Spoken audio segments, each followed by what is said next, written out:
갑니까? 네?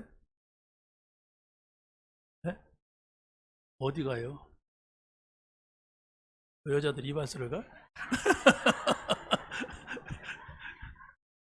미용실 가잖아, 여자들. 갈 때 뭐라고 하고 가요? 그때 머리 자른다고 하죠? 머리 잘린 사람들이 이렇게 많아.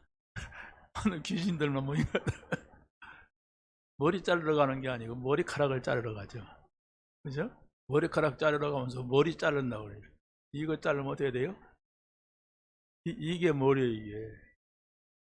근데 우리는 습관이 잘못 들어가지고 머리카락 자르나와서 머리 자른다고 그래요. 얼마나 무서운 말입니까? 그렇죠? 이 습관이라는 게 무서워요. 잘못된 건데도 못 고쳐요. 여러분이 오늘 미용실 가면서 머리카락 자르러 간다 그러면 그렇게 말할 사람이 쉽지가 않아요. 왜? 너무 습관이 돼서 머리 자르는 걸로. 어? 머리가 다 잘린 인간들이 모였다니까. 자, 우리는 예배에 왔습니다. 그렇죠? 예배 왔는데 왜 예배를 옵니까? 정의를 내려보세요. 왜 예배 옵니까? 목사 보러 옵니까? 친구 보러 옵니까? 왜 예배 옵니까? 뭐라? 하나님 말씀 들은 적 있습니까? 목사 설교 듣지? 잘 생각해 보세요. 너무나도 다른 것으로 이렇게 길들여져 가지고 올바른 것을 본질을 잃어버릴 수가 있단 말이에요. 여러분이 정말 하나님 앞에 와서 말씀을 들어야 되겠다 그러면 다 끝나요.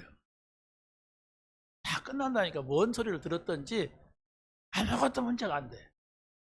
그렇잖아요. 하나님이 괜찮다 뭐 가든지 뭐 하나님이 이 말 붙잡아라 하든지 하나님의 말씀 하나님 앞에 와서 하나님 말씀 한마디만 듣는데 말은 그런데 말은 하나님 앞에 온다 하나님 말씀 들으러 온다 하지만 실제는 사람 말 들어요. 요거 하나만 여러분이 딱 깨달아도 여러분의 인생은 새롭게 시작이 될 겁니다. 하나님의 말씀을 듣지 않고 사람의 말을 들으니까 입으로는 복음인데 우리 삶은 종교가 돼요. 종교라고 하는 것이 뭡니까? 뭔가가 내가 열심히 해서 바라보고 가는 거예요. 기도도 열심히 하면 하나님이 들으실 것이다. 예배도 열심히 하면. 아닙니다. 열심히 나쁜 건 아니지만은 여러분이 오늘 내가 하나님 옆에 왔다. 그럼 그 하나님이 나에게 뭔 말씀을 하실까? 오늘 하나님께서 내가 이런 형편인 걸 아시고 이런 사람인 걸 아시고 하나님이 나에게 이 말씀을 하셨다 그러면 여러분이 어떤 환경에 있든지 옆 사람이 뭐 어떤 사람이든지 목사가 어떤 사람인지 아무 상관없어져요. 하나님의 소리, 그 소리를 들어야 돼요. 근데 그 소리를 듣는다고 오는데 결국은 사람의 말 듣고 사람 보고 누가 말하는 거 듣고 시험 들기도 하고 그냥 자기 생각으로 돌아가기도 하고 그런단 말이에요. 근데 그게 너무나도 분명히 머리카락 자르러 가면서 자기 목 자르러 간다고 이렇게 말하면 머리 자르러 간다. 얼마나 무시무시한 말인데 못 고칩니다. 여러분이 이런 말을 농담으로 여긴단 말이에요. 사실인데. 다음에 미용실 갈 때면 누가 물으면 대답해 보세요. 머리카락 자르러 간다. 이 말이 나오나? 머리 자르러 간다. 이러지. 이게 잘못된 습관, 잘못된 이런 것이 깊이 뿌리 내려져서 퍼지는 거예요. 오직 그리스도여야만 됩니다. 여러분이 하나님 그런 그리스도가 아니면 못 고치는 사람입니다. 이렇게 정직하게 나오면 고쳐요. 근데 나만 그런가? 너도 그렇지? 나만 그런가? 다 그런 거지? 이러고 간단 말이에요. 그러니까 자기가 지금 종교 생활하고 복음 들으면서도 종교로 복음 들으면서도 자꾸 이 미신같이 육신적으로 뭐 좀 잘 돼 보려고 하는, 영적인 얘기 들으면서 자꾸 육신적으로 끌고 오는 이런 신앙생활이 반복이 된단 말이에요. 자, 그래서 오늘 제목은 하나님의 것을 가지라, 이렇게 정해봤습니다. 뭐 내용은 우리가 선교대의 말씀이에요. 여러분이 한 주간 동안 붙잡아야 될 것 같아서 지난주에는 선교사 합성 맺었다면 오늘은 선교사 대회 말씀 3강의가 있었는데 이걸 좀 정리해서 여러분이 저와 함께 말씀을 붙잡고, 여기에서 하나님이 나에게는, 나는 대의는 참석 못했지만 아니면 대의는 같지만은 내가 실제적으로 하나님 말씀 못 붙잡았다, 그렇다면 하나님 말씀 붙잡는 기회가 되고, 또 그때 이런 말씀을 받았다, 이 은혜를 받았다, 그렇다면 더더욱이 그냥 무슨 뭐 운동회가 아니고 선교대예요. 이게 뭡니까? 세계 복음화, 그렇죠? 그렇게도 말하는 237 5천종 이런 얘기거든요. 나 그런 건 잘 모릅니다. 그러면 은혜 받기가 어렵습니다. 하나님의 소리 듣기가 어려워요. 왜? 하나님은 아브라함과 이삭과 야곱에게 언약을 주시면서 모든 족속 얘기를 하면서 세계 복음화를 하라겠어요. 예수님께서도 부활하셔가지고 제자들을 마지막 메시지를 줄 때에 모든 족속에게로 가라, 땅 끝까지 가라, 이렇게 했어요. 갈 수 없는데, 갈 수 있는 형편이 아니에요. 그런데도 그 말에 부탁을 하셨단 말이에요. 그래야 우리가 하나님하고 이렇게 대화가 돼요. 하나님은 이 방향 속에서 모든 말씀을 하시는데, 우리가 마음의 그 방향이 아니고 엉뚱한 방향을 가지고 있다면 듣는데 못 알아들어요. 말 듣는다니까? 듣는데 딴 데로 방향이 틀어져 버린단 말이에요. 알아듣게 되시기 바랍니다. 그래서 하나님이 누구시냐?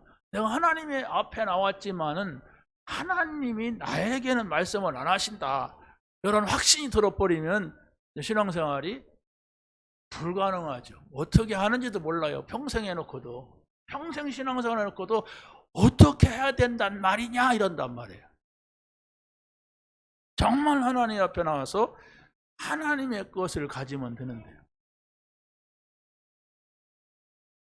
그래서 237을 가진 사람들을 몇 명 소개하면 그렇습니다. 아브라함은 이런 말씀을 들었어요. 내가 내게 보여줄 땅으로 가라. 땅의 모든 족속이 너로 말미암아 복을 얻을 것이다.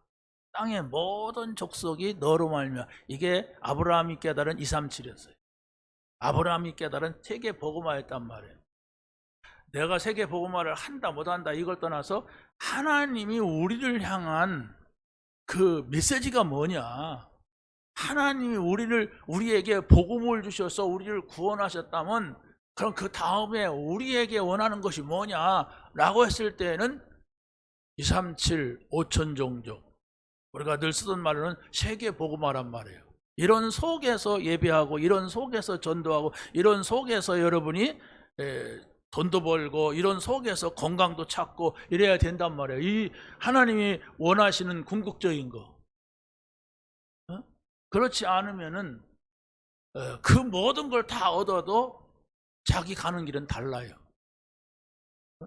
자기 가는 길. 어떤 사람이 병원에서 입원해서 교회에 나오지도 못했어요. 예배도 못 드렸어요.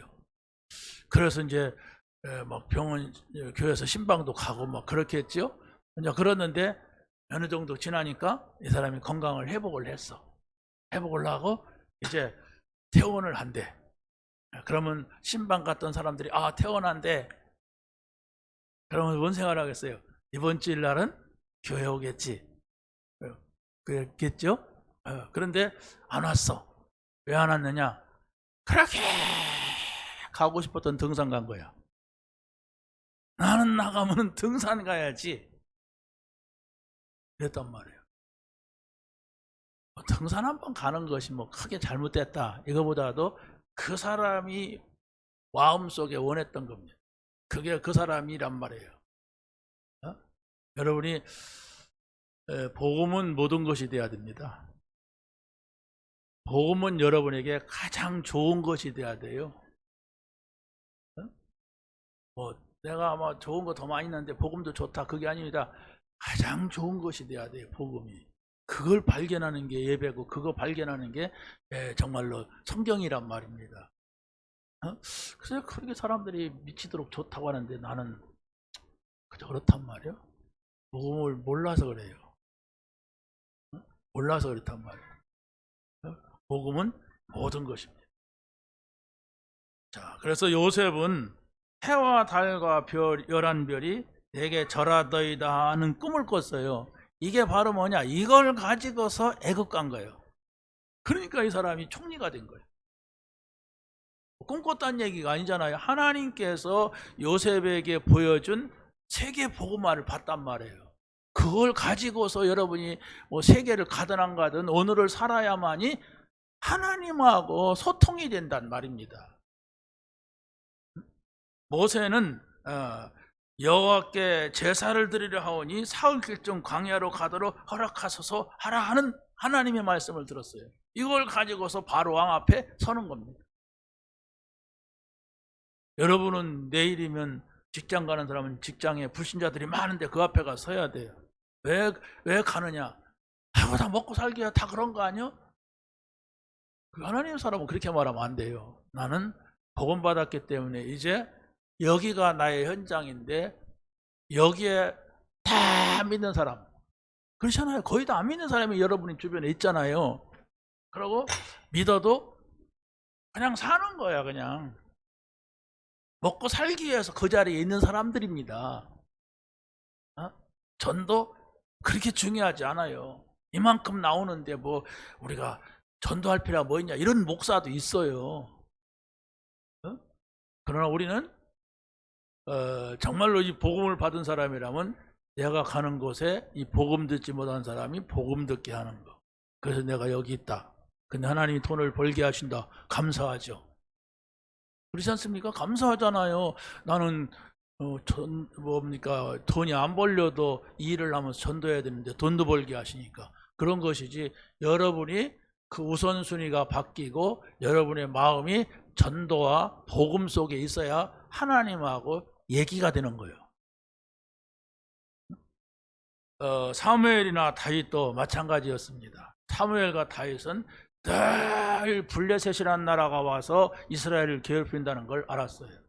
그런데 더 중요한 것은 이 하나님 앞에 설 사람이 없었다는 걸 알았어요. 하나님 앞에 선 사람이 없어. 그래서 사무엘이 미스바 운동에서 그런 겁니다. 모든 우상을 다 내버리고 미스바로 모여라. 나와 우리는 하나님만 섬기자. 이랬습니다. 그러니까 당장에 블레셋이 쳐들어왔습니다. 그러면 겁 많은 사람들, 하나님이 역사할 것이라고 하는 것을 모르는 사람들은 아이고 미안합니다 해야죠. 죽게 생겼어. 그런데 하나님이 역사할 것을, 우리는 생각할 수 없는 일을 하실 것을 알았어요. 그러니까 하나님이 하늘에서 막 우박을 내려가지고 그 원수들을 다 꺾어버렸어요. 그러니까 하나님을 믿어야 돼요. 여러분이 복음 전하려고 하면 핍박 오잖아요. 어려움 오잖아요. 근데 그 다음이 중요한 거예요. 하나님이 하실 것. 그런데 아이고 뭐 핍박 안 당하고 하니까 좋다. 그 사람은 복음 전할 수가 없습니다. 왜? 하나님이 하실 것을 전혀 모르고 있으니까 그냥 자기가 하는 거야. 그냥 자기가 당하는 거예요. 그건 아니잖아요. 근데 분명히 우리가 복음 가진 것이 맞고 구원받았다면 어려운 일들이 있고 죽음의 자리까지 갈 수가 있고 어떤 경우는 한 사람이 죽을 수도 있어요. 그런데 그 다음에는 하나님의 어마어마한 일이 벌어진다는 거. 구원받지 않은 사람은 이렇게 말하겠죠. 죽으면 한 일이잖아요. 아닙니다. 죽은 이후에가 우리 믿는 자들은 더 큰 하나님의 역사가 있다는 것을 믿어야 돼요. 이 땅에 살다 하는 것이 전부라고 하는 사람은 죽으면 끝이죠. 죽으면 안 되잖아요. 아닙니다. 죽어야 됩니다. 그게 성경입니다. 자, 그러면 우리가 첫 번째로 하나님의 소원은 세계 복음화, 다시 말하면 237 나라에 있다. 이 중심을 우리가 가져야 하나님의 말씀이 내게 들려진다고 하는 사실입니다. 그러면 하나님의 소원은 세계 복음화인데 먼저 중요한 게 바로 뭡니까? 마가다락방에서 평생의 응답이 시작이 됐다고 하는 것을 알아야 돼요. 마가다락방. 다락방이 크면 얼마나 크겠습니까? 그런데 그 다락방은 좀 컸어요. 120명이 들어갈 정도로 넓은 다락방이었어요. 근데 여기에서 어떤 것이 시작이 됐느냐? 갈보리산의 언약인 십자가와 부활, 감람산의 언약인 하나님 나라와 하나님 나라의 일. 그리고 마가다락방에 여기에서 이걸 붙잡고 기도하는 사람들에게 성령의 충만한 은혜가 임했어요. 이게 복음입니다. 이 복음이 여러분들이 붙잡아야 될 복음이고, 이 복음이 우리가 나가서 이걸 알지 못하는 사람들에게 증거해야 될 복음이에요. 여러분이 갈보리, 감람산, 마가다락방, 이것은 그리스도 하나님 나라 성령 충만이에요. 성삼위 하나님을 말하는 거예요. 그러면 이 성삼위 하나님으로 내가 기뻐야죠. 내가 모든 것이 얻었다는 사실을 알아야지요. 그래야만이 복음 전할 수가 있어요. 복음 전하면 핍박 온다. 복음 전하면 내가 손해다. 복음 전하면 욕먹는다. 나는 그런 거 못해. 그 사람이 어떻게 복음을 전합니까? 분명히 복음 전하면 핍박 오는데, 복음 전하면 반드시 시험이 오는데, 사단이 그냥 안 두는데, 그런데 그런 속에서도 하나님께서 그 다음에 행하실 것을 모르면은 할 수가 없어요. 그래서 여러분이 전도하는데 정말로 핍박이 온다면 하나님이 그걸 허용했다는 사실을 알아야 돼요. 진짜 복음 전할 수 있는 사람인가 아닌가. 그걸 통과하지 못하면 그 사람은 전도가 아니라 신앙생활도 안 됩니다. 신앙생활 어렵더라, 전도 어렵더라, 이걸로 쫙 들어오면. 근데 어려운데 하나님이 이렇게 하시더라, 하나님이 이렇게 응답하시더라, 이것을 봤습니까? 그 응답 받아야 돼. 그게. 자, 두 번째는 복음 간자에게 하나님께서는 분명히 특별한 만남을 주셨습니다. 그게 바로 오늘 본문입니다. 사울이라고 하는 사람이 예수 믿는 사람들을 핍박을 하러 가다가 다메섹에서 하나님한테 잡혔습니다. 그렇죠? 막 눈이 멀고 막 3일 동안 눈을 못 뜨고 막 하늘에서 뭔 소리가 들리고 사울아 사울아 왜 네가 나를 핍박하느냐 막 이랬단 말이에요. 그건 굉장한 영적인 일들이 벌어진 거예요.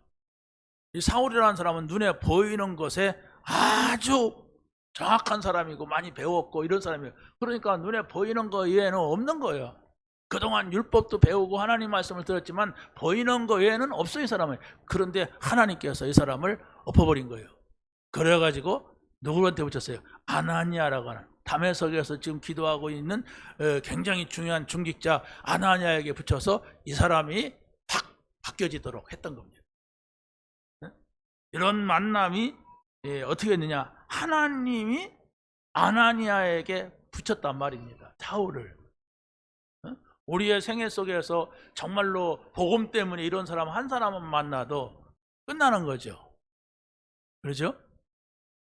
자, 그런데 오늘 본문에서 보면은 고린도에서의 바울과 브리스가 부부를 만났어요. 우리는 그냥 만났나 보다, 이 사람들이 천막 만드는 사람들인가 보다 그러는데 그게 아닙니다. 그 배경에는 바울은 아덴에서 전도하다가 실패를 했어요. 그리고 브리스라 아굴라부는 로마에서 쫓겨난 사람들이에요.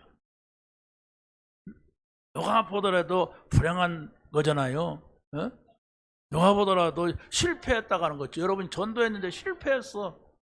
그런데 또 어느 나라에서 쫓겨나서 이건 슬픈 거죠. 그런데 여기에 하나님의 중요한 계획이 있었다고 하는 사실입니다. 여기에 중요한 게 뭔 얘기냐면은 여러분이 선한 뜻으로 무슨 일을 하다가도 잘 안 되는 경우가 있단 말이에요.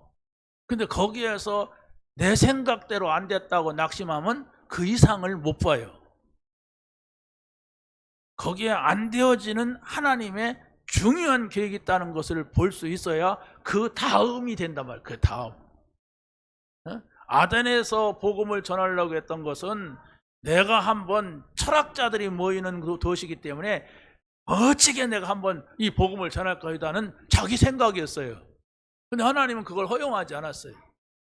철학적으로 복음을 전하는 것이 아니다. 네가 말 잘한다고 되는 것이 아니다 하는 것을 거기서 가르친 거예요. 그래서 이 바울은 내가 그리스도와 십자가 외에는 아무것도 나는 말하지 않기로 했다 이랬단 말이에요. 그리스도의 십자가와 부활, 이건 단순한 얘기예요. 그런데 자기는 그걸 멋있게 아주 막 그냥 학문적으로 논리적으로 말해보려고 했는데 하나님이 역사하지 않는데요. 또 브리실라 아굴라 부부는, 아굴라는 유대인입니다. 근데 브리실라는 로마 사람이에요. 그런데 로마의 황제가 로마 사람이 아닌 사람들은 다 나가라 그랬어요. 로마에서. 자기네들이 세계를 지배하고 있으면서. 그런데 아굴라는 유대인이기 때문에 나와야지만은 브리실라는 안 나와도 돼요. 안 나와도 되는데 남편 때문에 나온 거예요. 남편 때문에.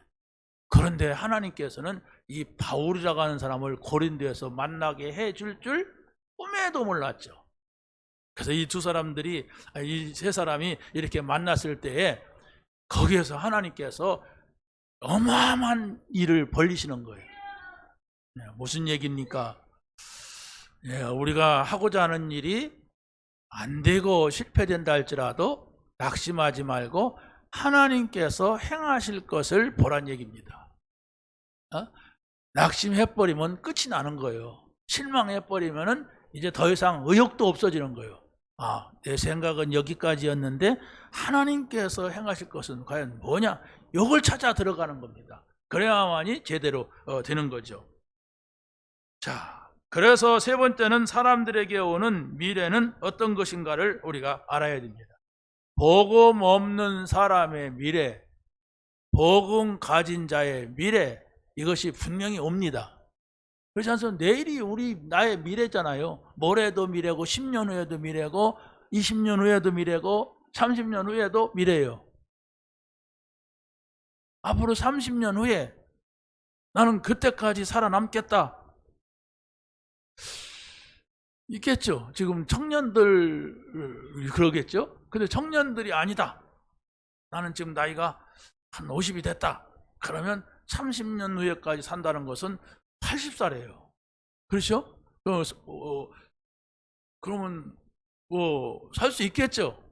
그런데 내가 60이다 70이다 그러면 좀 불가능으로 다가옵니다. 다시 말하면 누구에게나 미래가 온단 말이에요. 좋은 미래든 안 좋은 미래든지 오는데 어떻게 되겠냔 말이에요. 이걸 보란 얘기예요. 그게 바로 뭡니까? 이스라엘이 오랫동안 하나님을 믿는 것 같았지만은 오래다 보니까 복음을 다 잃어버리고 종교가 돼버렸어. 그래서 주후 70년 내 망해버렸어, 이스라엘이. 그리고 79년에는 강대국 노마라고 하는 나라의 폼페이가 화산에 의해서 폭발해버렸어요. 그래가지고 완전히 어마어마한 도시, 환락 도시가 그냥 잿더미 속에 묻혀버렸어요. 이걸 누가 감당하겠습니까? 이스라엘을 갖다가 정복한 노마가 성공하는 것 같았지만은 그 나라에서 폭발이 되는데 어떡하겠습니까? 이게 바로 불신자의 미래입니다. 그런데 주후 313년에는 그렇게 이스라엘을 핍박하던 노마가 완전히 기독교 앞에 무릎을 꿇었어요. 250년 동안 막 핍박을 10명의 황제들이 나타나가지고 핍박하던 이 나라 강대국이 완전히 무릎 꿇고 기독교를 국교로 만들었어요. 자, 여러분들이 기억해야 됩니다. 나의 10년 후의 미래, 20년 후에, 30년 후에, 아니면 그 이상 이후의 나의 미래는 뭐냐? 이걸 여러분이 계수하며 살아야 됩니다. 성경의 시편은 그럽니다. 인간이 70이요 강건하면 80이라고 했어요. 근데 우리나라 사람들은 이제 많이 생명이 길어졌어요. 우리나라 사람들이 그렇죠. 저 후진국에 가면요, 한 50살까지만 살아도 많이 사는 그런 나라들이 많아요. 그런 나라들은 먹을 거 제대로 못 먹고 어떤 위생관리 제대로 못하면 사람들이 일찍 죽어요. 근데 우리가 먹을 거 제대로 먹고 우리가 얼마나 깨끗하게 위생관리를 또 합니까? 건강관리 합니까? 그래서 생명은 늘어나는데, 그러나 인생이 무쌍하다는 거. 대회 보면은 당대에 막 크게 막 많이 배웠고 큰 소리 치던 이어령 교수, 생긴 것도 잘생기고 키도 크잖아요. 근데 죽을 때는 빼짝 말라요. 그냥 뼈만 남으니까 사람이 그렇게 쭈그러들더라고요. 이야, 그 사람이 얼마나 똑똑한 사람입니까? 근데 이 사람은 나는 이제 얼마 있지 않아서 죽습니다. 여러분은 잘 사십시오. 이런 인사도 하더라고. 그래도 가요. 막 얼마 전까지만 해도 유튜브 틀어놓고 막 방송하던 김동길 교수 알죠? 연세대학교 교수였잖아요. 늙으니까 어떻게 막 손도 못 쓰더라고요. 그러더니 어느 날 갔어요. 장가도 한번 못 가보고 갔어요. 간다 얘기해요. 우리는 그 이후의 미래가, 나의 미래는 어떤 것인가, 여러분이 아무 생각도 않고 오늘만 보면은 그게 바로 어떤 인생이 되겠습니까? 이걸 말하는 게 성경이에요. 여러분의 미래를 보장해 줄 수 있는 것은 복음입니다. 여러분의 미래를 보장해 주기 위하여서 그리스도가 오셨어요. 그리스도가 오셔서 선언하셨어요. 내가 세상의 모든 문제 다 끝냈다. 그분 만나시고 그분과 함께 가시기 바랍니다. 자, 두 번째는 우리가 갈릴리 사람들, 이런 단어가 나와요. 성경에서 예수님이 부활하셔서 승천하실 때 천사가 갈릴리 사람들아 너희가 무엇을 쳐다보느냐, 하늘로 올리우신 이 예수는 너희가 가심을 본 그대로 다시 오시리라 했어요. 다시 말하면 승천하고 재림할 것을 말씀하고 있습니다. 이게 바로 그리스도인의 미래입니다. 예수님께서는 바로 우리 개인적으로는 우리 개인이 세상을 떠나는 미래가 있지만은 예수님이 재림하시는 미래가 우리 모든 인류의 미래입니다. 그런데 여러분이 예수님이 재림한다는 생각은 전혀 하지도 않고 산다면은 그때 가서는 곤란해집니다. 성경에 뭐라고 하느냐, 두 사람이 맷돌을 갈다가 한 사람은 데려감을 당하고 한 사람은 버려둠을 당한다 그랬어요.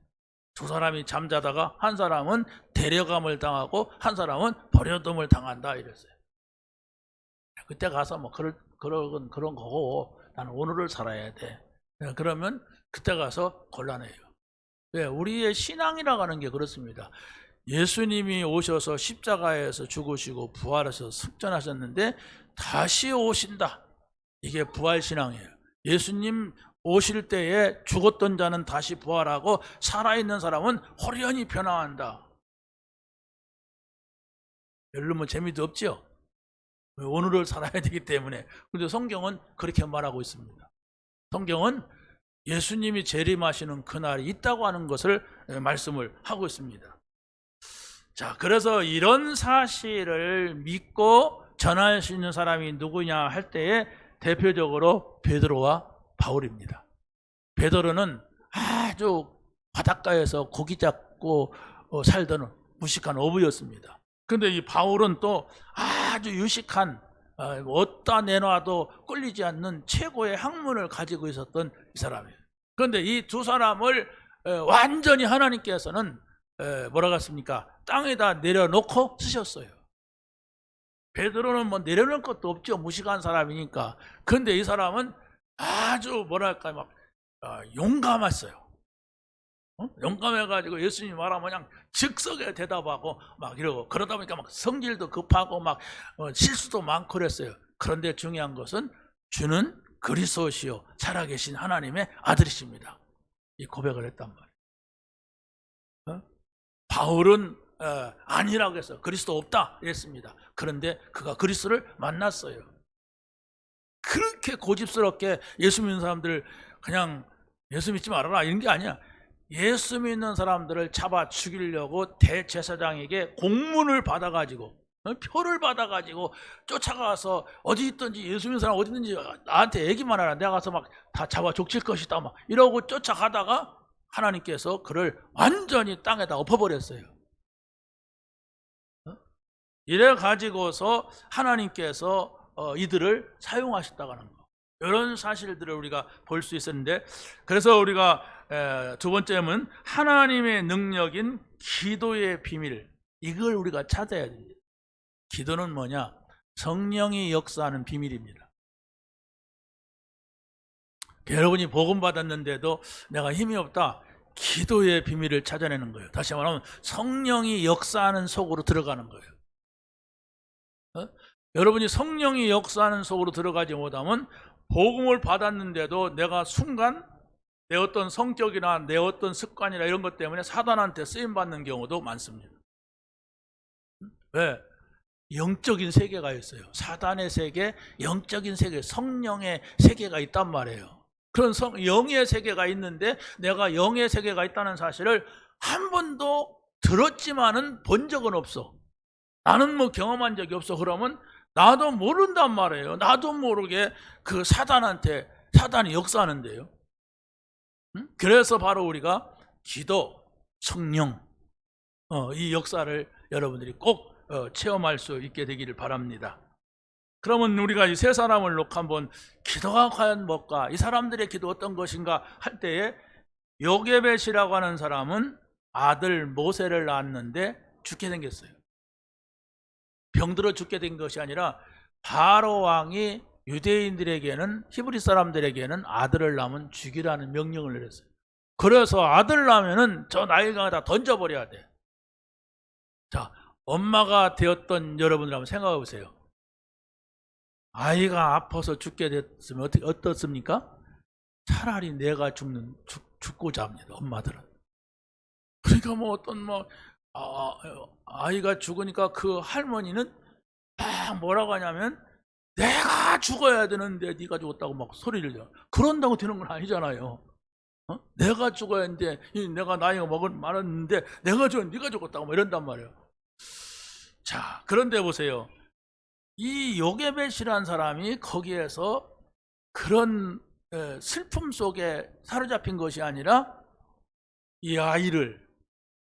저 아이를 죽이려고 하는 바로 왕의 품으로 보내자. 여러분 생각을 해보세요. 아니 그 아이를 잡으려고 하는 바로 왕한테 이 아이를 보내기로 작정한 거예요. 작정한다고 됩니까? 그 기도를 했단 말이에요. 어떻게? 석 달 동안 어떻게 하나님께 인도하셔서 젖될 때까지. 이게 적중을 한 거 아닙니까? 그러면 요게벳이라는 사람이 아들의 죽음을 앞에 놓고 어떤 기도를 했을까? 한번 생각해 보세요. 하나님하고 어떤 소통을 했을까? 이 생각을 해보란 말이에요. 그래야만이 여러분에게 하나님이 이런 분이구나. 영적인 세계는 이렇게 이루어지는구나. 복음이라는 것은 이런 것이구나 하는 것을 여러분 생각 속에, 마음 속에 담겨져야 된단 말입니다. 그러지 않으면 모세를 내가 본 적도 없고 요게벳을 만난 적도 없는데 이 이야기가 나하고 무슨 상관이 있습니까? 나는 그에 대해서 관심도 없고 별로 이렇게 생각해 본 적도 없는데 자기 문제나 와야 주여 뭐 이렇게 하는데 이드로라고 하는 사람이요, 모세가 저 바로의 궁중에서 사고치고 도망 나왔다는 사실을 알았어요. 알았는데 이 사람이 바로 모세를 사이 삼았어요. 만약에 저 애굽에서 모세를 잡으러 온 어떤 사람들이 있었다. 그러면 모세를 잡기 위하여서 누구까지, 이드로의 가정까지 완전히 박살낼 수 있는 아주 중요한 사건입니다. 그런데 이 사람이 어떤 생각을 했는지 모세를 사이 삼고 모세가 믿는 하나님을 믿어버렸어. 기도 이전에 여러분들이 이 사람의 생각이 뭐였을까? 이 사람이 모세가 말하는 그 하나님을 어떻게 받았을까? 여러분이 생각을 할 필요가 있습니다. 왜? 일반적으로 있어지는 일들이 아니란 말이에요. 이게 아주 영적인 가운데서 이루어지는 일들이란 말이에요. 그것을 여러분이 깨달을 때에 하나님을 알게 되고 하나님이 하시는 일을 보게 되는 것입니다. 라합이라고 하는 여자가 여리고 성벽에 살았어요. 성이 막 있으면 성벽이 있는데 성벽이 넓잖아요. 그러니까 갈 데 없으니까 거기서 살면서 기생 노릇을 했단 말이에요. 그런데 여기에 자기네 나라 가나안 땅을 정복하기 위해서 들어오는 첫 성이 뭡니까? 여리고성이야. 그 여리고성이 무너지면 가나안 땅은 정복되는 거예요. 그런데 기생집이니까 정탐꾼들이 지금은 이렇게 돌아다니다가 그 집에 들어온 거예요. 그런데 이 여자가 이 정탐꾼들을 숨겨줬단 말이에요. 아니, 자기가 만약에 정탐꾼 숨겨준 사람이라고 하면은 죽는다는 걸 모르겠습니까? 지금은 뭐 우리나라에 간첩도 많이 있다고 그러는데 옛날에는 간첩을 만약에 숨겨줬다, 간첩을 신고한다 그러면 막 보상도 받고 막 잡혀가기도 하고 막 그러지 않습니까? 그런데 이 여자가 생명을 걸고 이 사람들을 숨겨주고 이 사람들을 보내주고 가나안 땅을 정복하도록 아주 중요한 정보를 주었던 겁니다. 이런 절대절명의 위기 속에 있었던 라합의 믿음이 과연 뭘까? 이걸 찾아보란 말입니다. 기도 이전에. 이 사람은 기생집이니까 많은 사람들이 오고 가면서 저 애굽에서 뭡니까? 히브리 사람들이 막 기적을 일으키고 나온다더라. 홍해를 건너고 온다더라. 지금 광야 어디 쪽에 있는데 어느 아말렉 족속과 싸워서 이겼다더라. 이런 소문을 들었는데 이 사람이 거기에 결단을 내린 거예요.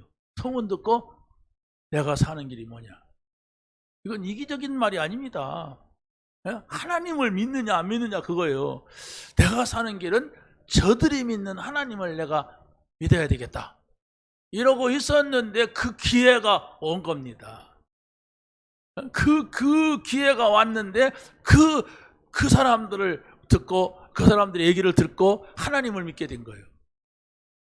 이게 뭐냐 말이에요. 이게 우리가 생각해야 될 기도란 말입니다.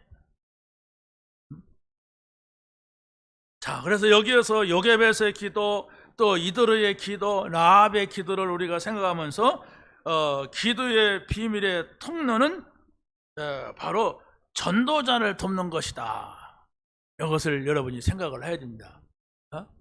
내가 기도하는데 뭘 놓고 기도하느냐? 우리의 소원 성취가 아닙니다. 복음과 전도를 놓고 우리가 기도해야 된단 말입니다. 복음과 전도가 없는 기도는 아무 의미가 없어요. 그래서 예수님께서도 먹을까 마실까 입을까 하지 말아라. 그건 하나님 안 믿는 사람들이 하는 것이고 너희는 하나님의 나라 들어오는 거, 또 하나님의 뜻, 계획 이걸 놓고 기도해라 이랬습니다. 여러분이 정말로 이 전도와 복음과 전도라고 하는 걸 놓고 내가 기도해야 된다고 하면 그냥 무조건 전도하게 해줬어, 복음 전하게 없어, 그게 아니란 말이에요. 어떻게 하면은 나를 통하여서 복음이 전달되느냐, 증거되느냐라고 하는데 또 우리 주변에는 복음을 전하는 교회가 있고 복음을 전하는 사람들이 있단 말이에요. 이들을 돕는, 성경에 뭐라고 합니까? 동역자, 식주인, 또 뭐예요? 보호자 이랬단 말이에요. 단순한 얘기가 아닙니다. 복음을 위하여서 이런 사람들이 함께 했다는 말씀입니다. 이게 기도의 통로고, 세 번째는 뭡니까? 기도의 비밀의 내용입니다. 왜 우리가 정말로 이 전도라는 방향을 가지고서 기도해야 되느냐 한다고 할 때는 하나님께서 주신 생명을 찾는 일이에요. 그 생명이 뭡니까? 하나님의 형상이란 말이에요. 하나님께서 주신 우리의 영혼이 살아나는 거예요. 이게 전도란 말이에요. 내 삶에 하나님께서 주신 맨 처음의 삶, 무슨 삶입니까? 에덴 동산의 삶을 회복하는 거예요. 이게 바로 복음이고 이게 바로 하나님께서 우리에게 내리신 전도 명령이란 말씀입니다. 이것을 우리가 찾아낼 수가 있는 바로 사명을 우리에게 하나님이 주신 겁니다. 그래서 이것을 우리가 회복하게 되면 바로 내가 뭐가 돼요? 플랫폼, 사람들이 찾아올 수밖에 없는, 왜? 사람들이 다 이게 필요하니까. 그런데 사람들은 자기가 생명을 찾아야 되고 또 자기 영혼이 살아야 되고 자기의 삶이 에덴 동산의 축복으로 에덴 동산의 삶으로 들어간다는 것은 모른단 말이에요. 이것은 영적인 것이라 모르고 그냥 우리 삶에 필요한 복음이란 말이에요. 자, 두 번째는 뭐라고 합니까? 창조의 빛을 가진 자. 복음 받았다면 창조의 빛. 또 뭐라고 합니까? 그리스도의 복음의 빛을 가진 자. 뭡니까? 사단은 흑암을 가지고 돌아다니면서 그리스도가 없는 자에게 흑암 속에 빠뜨리는데, 그리스도의 빛을 가지면 이 사단이 올 수가 없어요.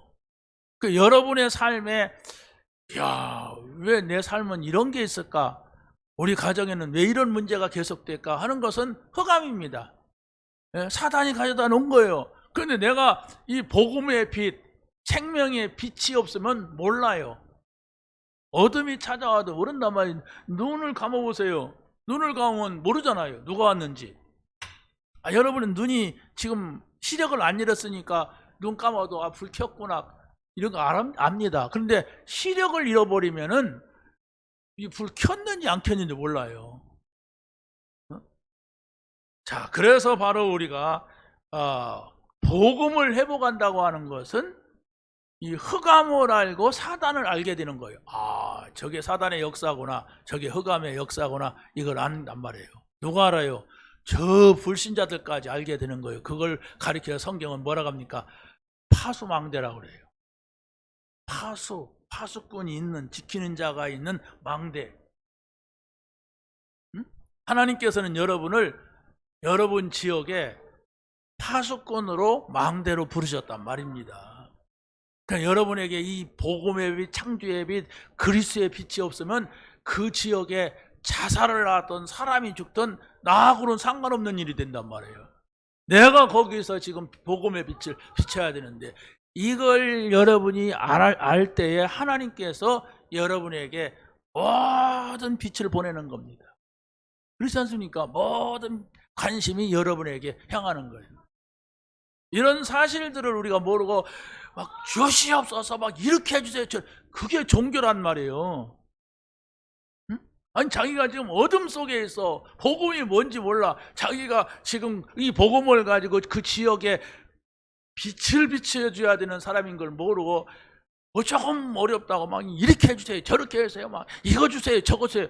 그게 나도 모르게 복음 모르면 종교가 된다니까. 그럼 내가 복음 실컷 듣고 종교 속에 빠져요.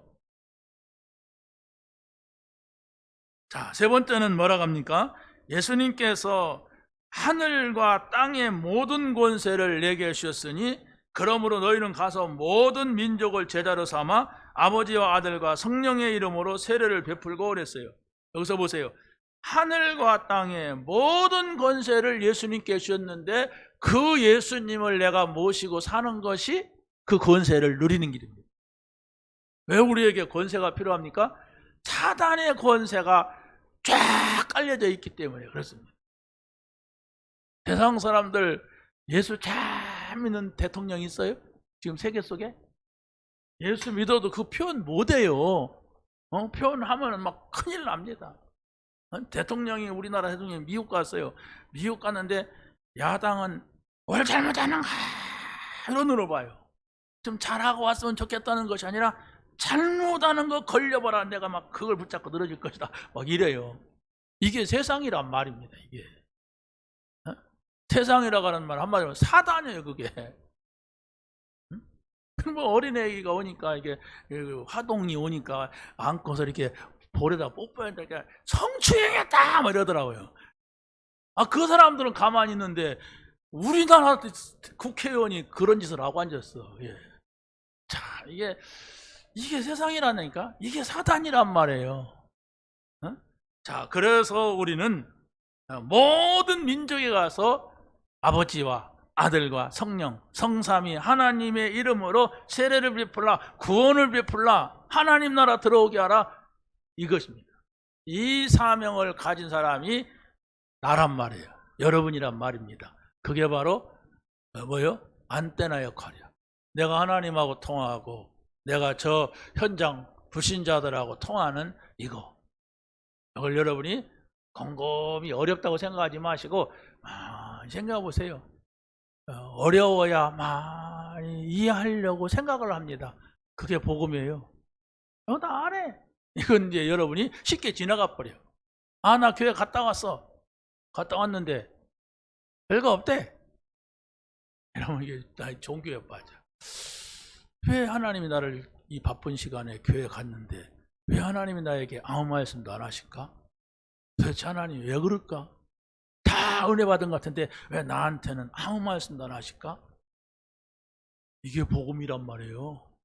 그 사람이 뭐 응답을 받고 안 받고가 지금 그런 생각을 가지고 있다는 게 이 사람이 하나님의 사람이라 그 생각을 하는 거예요. 그 사람은 반드시 하나님께서 말씀하실 겁니다. 근데 뭔 소리를 하든 말든 여러분이 그냥 지나친다면 계속 갈 겁니다. 계속 어디로 가는가 이제 문제예요. 여러분의 미래가 걱정이란 말이에요. 그러나 늘 하나님의 소리를 들으려고 할 때 하나님께서는 여러분의 모든 것에 말씀하실 겁니다. 잘 된다 못 된다 그게 문제가 아니에요. 내가 하나님의 소리를 하나님이 말씀하셨어. 어떤 사람이 그러더라고요.